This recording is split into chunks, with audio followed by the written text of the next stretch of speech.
Selamat datang kembali. Hari ini kita akan bahas lebih dalam soal kinerja pribadi.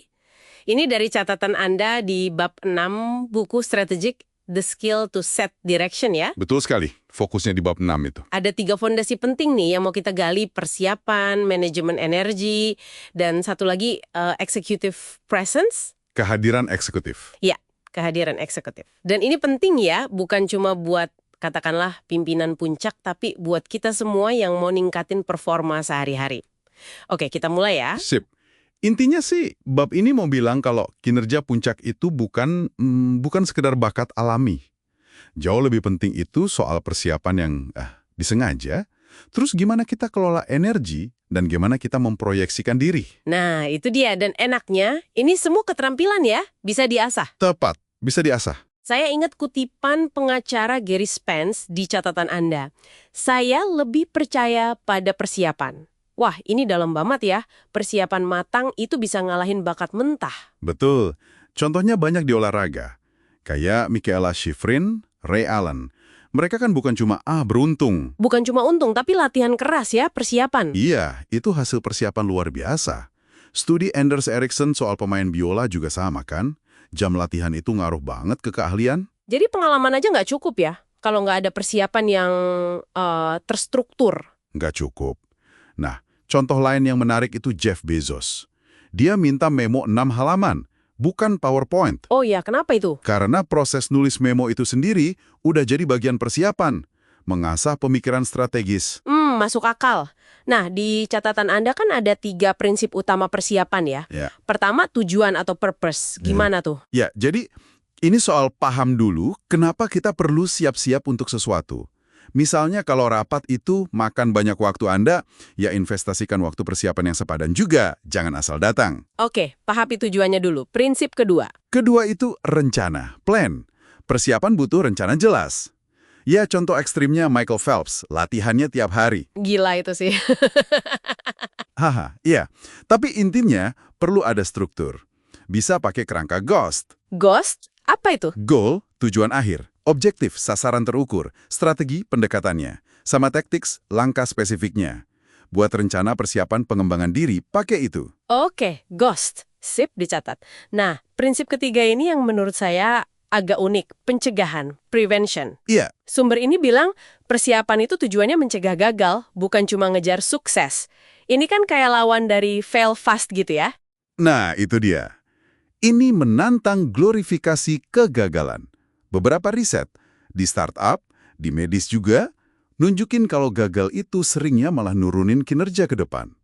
Oh gitu ya. Iya, tokoh kayak Peter Thiel, Mark Andreessen, mereka juga agak skeptis sama budaya merayakan kegagalan. Jadi, ya siapkan diri untuk mencegah, bukan cuma buat bereaksi kalau udah gagal. Oke, jelas. Jadi fondasi persiapan udah kuat nih, tapi kan kayak mesin perlu bensin ya. Nah, ini pilar kedua, manajemen energi. Betul. Ini bukan soal kerja keras sampai begadang kan? Bukan, sama sekali bukan. Kinerja puncak itu butuh energi yang dikelola dengan pintar. Jeff Bezos lagi nih contohnya. Dia sadar perlu 8 jam tidur biar mikirnya jernih. Tidur 8 jam ya. Catatan Anda juga rinciin beberapa komponen penting. Pertama, istirahat. Tidur berkualitas 7-9 jam. Ini penting banget buat emosi, memori, imun. Wah, banyak ya manfaatnya. Banget. Tim Andy Bodin State Warrior saja sampai nyediain sleep pods. Serius? Kapsul buat tidur gitu? Iya, buat tidur singkat biar energinya pulih. Keren. Tapi tidur ini sering banget disepelekan ya. Padahal penting. Oke, selain istirahat, apa lagi? Ada mindfulness, meditasi misalnya. Teknik simple kayak pernapasan kotak. Tahu kan? Tarik nafas 4 detik, tahan 4, buang 4, tahan 4. Itu bisa bantu fokus, tenang. Pernapasan kotak, oke. Terus, nutrisi dan hidrasi. Makan teratur, porsi kecil, sarapan protein tinggi, minum air cukup. Sekitar 2,7-3,7 liter sehari, kata Mayo Clinic. Wow, lumayan banyak juga ya air. Iya, biar nggak lemes. Terakhir, ya jelas, olahraga. CDC rekomendasikan 150 menit aktivitas sedang seminggu plus 2 hari latihan kekuatan. Jangan sampai dikorbanin pas lagi sibuk. Siapan udah. Energi udah oke, terus gimana kita nampilnya? Ini masuk ke pilar ketiga, executive presence. Nah, ini dia. Saya suka bagian ini karena sering dianggap bakat lahir, tapi katanya ini keterampilan, bisa diasah. Pasti relevan banget buat Anda yang pendengar nih. Betul sekali.